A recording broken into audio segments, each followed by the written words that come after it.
नमस्कार दोस्तों, स्वागत है आप सबका हमारे चैनल में। तो आज का हमारा विषय हंसा जाई अकेला। हंसा जाई अकेला मार्कंडेय जी द्वारा लिखित कहानियों में से एक कहानी है।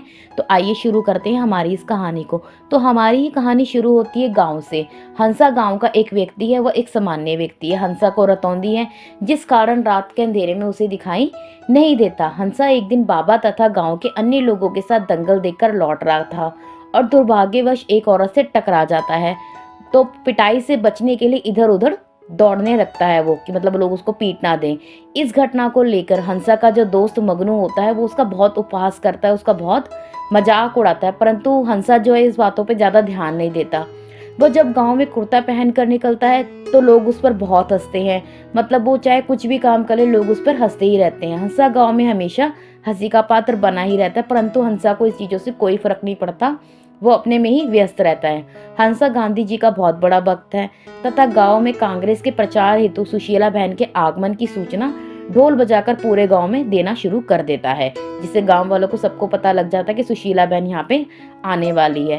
सुशीला जी के भाषण व नीति प्रवचन सुनकर हंसा अपनी सुध-बुध खो बैठता है। उनकी नीतियों को सुनकर, उनके भाषणों को सुनकर वो सोचता है कि अगर ये जीत जाएंगी तो हमारे गांव में सुधार होगा, तो उन सब में मगन हो जाता है।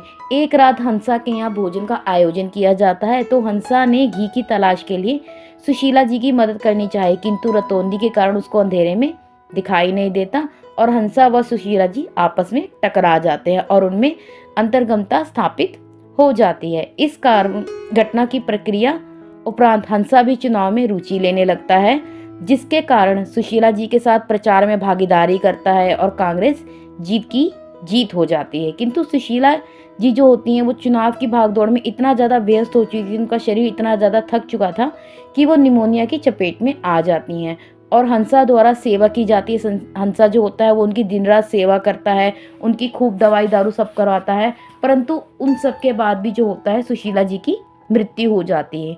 इस हादसे के बाद जो होता है हंसा जो होता है उसके दिमाग पे बहुत गहरा असर पड़ता है इस चीज़ का, और वो अपना दिमागी जो संतुलन होता है ना वो खो चुका होता है, उसका दिमागी संतुलन बिगड़ जाता है और वह घूमते फिरते रहता है, पूरे गांव के अंदर अकेला घूमता रहता है और यही बोलता जाता है, हंसा जाई अकेला, हंसा जाई अकेला। यही गीत वो गाता ही रहता है पूरे गांव के अंदर घूमते हुए। इस प्रकार अकेला पैदा होने वाला हंसा के जीवन में सुशीला का आगमन हुआ और उसका आगमन का जो समय था वो कुछ ही समय का था, कुछ क्षण का ही था, जिसमें हंसा ने जो खुशी जीनी चाहिए वो जी, और उसके बाद जो था सुशीला की मृत्यु हो गई और वो अपना दिमागी संतुलन खो बैठा। किंतु हंसा फिर भी अकेला रह जाता है और वह पुण्य संसार में अकेला आने वाला और जाने वाला अकेला व्यक्ति बनकर ही रह जाता है।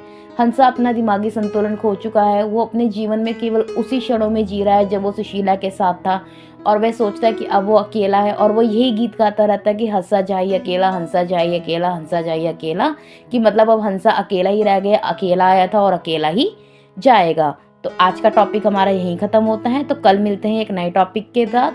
Please like share and subscribe our channel for more videos. तब तक के लिए बाय बाय।